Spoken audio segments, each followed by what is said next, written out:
Selam arkadaşlar. Bugün Warhammer Age of Sigmar dünyasından oldukça renkli, biraz gizemli, biraz da ben kesinlikle normal bir keçi değilim diyen bir figür boyuyorum.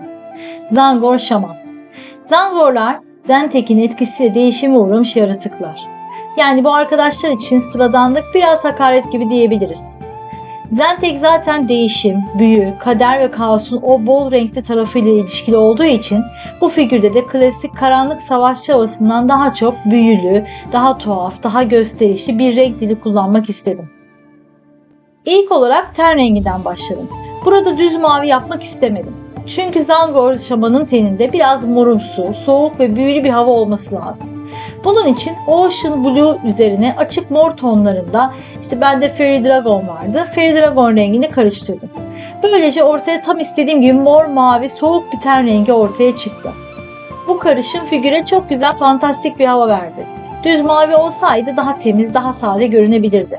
Ama bu mor alt ton sayesinde deri sanki Zentek büyüsüyle değişime uğramış gibi görünüyor. Kas aralarında ve daha derin bölgelerde tonu biraz daha koyu bıraktım. Böylece ten tek parça görünmedi. Vücut detayları daha belirgin oldu. Özellikle göğüs, kol ve bacak bölgelerinde bu soğuk mavi mor karışım figürün genel karakterini ortaya çıkarttı.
Metal kısımlarda önce daha soğuk ve büyülü bir his için Enchanted Steel kullandım.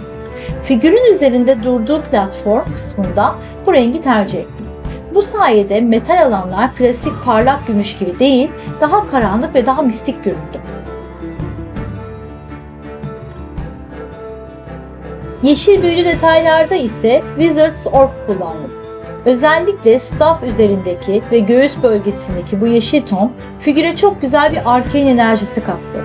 Mavi ve morların arasında yeşil detaylar küçük büyü lambaları gibi parlıyor. Zentek figürlerinde bu tarz renk patlamaları bence çok yakışıyor.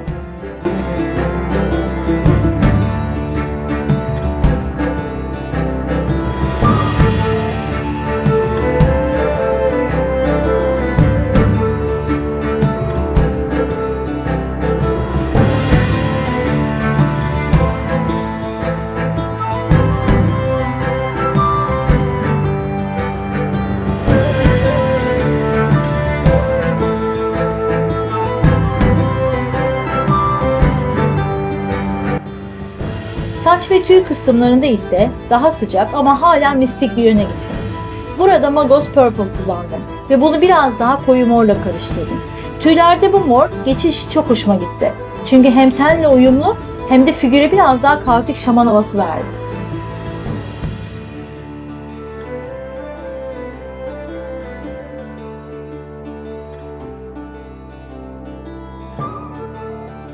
Kıyafet kısmında daha karanlık bir seçim yaptım. Etekte Black Lotus kullandım. Bu renk figürün alt kısmını çok güzel topladı. Çünkü üst tarafta zaten mavi ten, mor tüyler, büyü detayları var. Eğer kıyafette de çok parlak yapsaydım figür biraz renk festivaline dönebilirdi. Black Lotus burada sahne perdesi gibi çalışıyor. Daha böyle koyu renk olması sebebiyle ve siyahla mavinin bir karışımını ortaya sermesi sebebiyle çok güzel bir renk ortaya çıkıyor.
Altın detaylarda ise temiz ve yeni bir altın görünüm yerine biraz daha eski, şamanik ve kullanılmış bir etki istedim.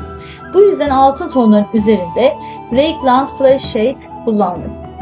Raycland burada çok güzel çalışıyor. Çünkü altını hem sıcaklaştırıyor hem de biraz yaşanmışlık katıyor. Sanki bu zırh ve aksesuarlar vitrinden değil de uzun zamandır ritüellerde kullanılan eski parçalarmış gibi hissettiriyor.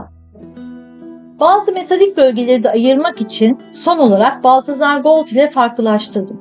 Böylece tüm metal detaylar aynı görünmedi. Altın, bronz ve soğuk metal tonları bir araya gelince figürün üzerinde küçük aksesuarlar daha çok okunur hale geldi. Genel olarak bu figürde amacım çok temiz, parlak ve yeni bir görünüm yapmak değildi.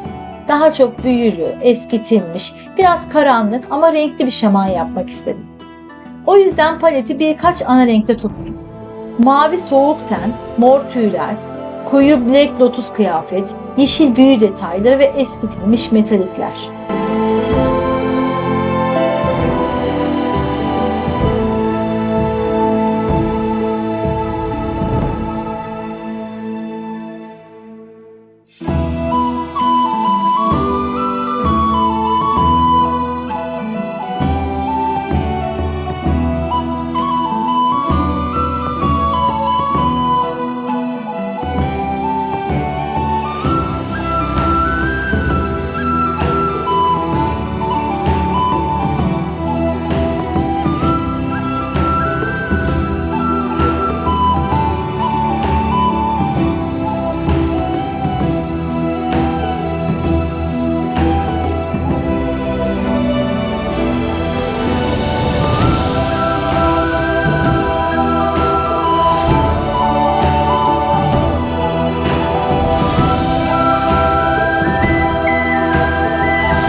olarak figürün base kısmında daha doğal ama hafif büyülü bir zemin yapmak istedim.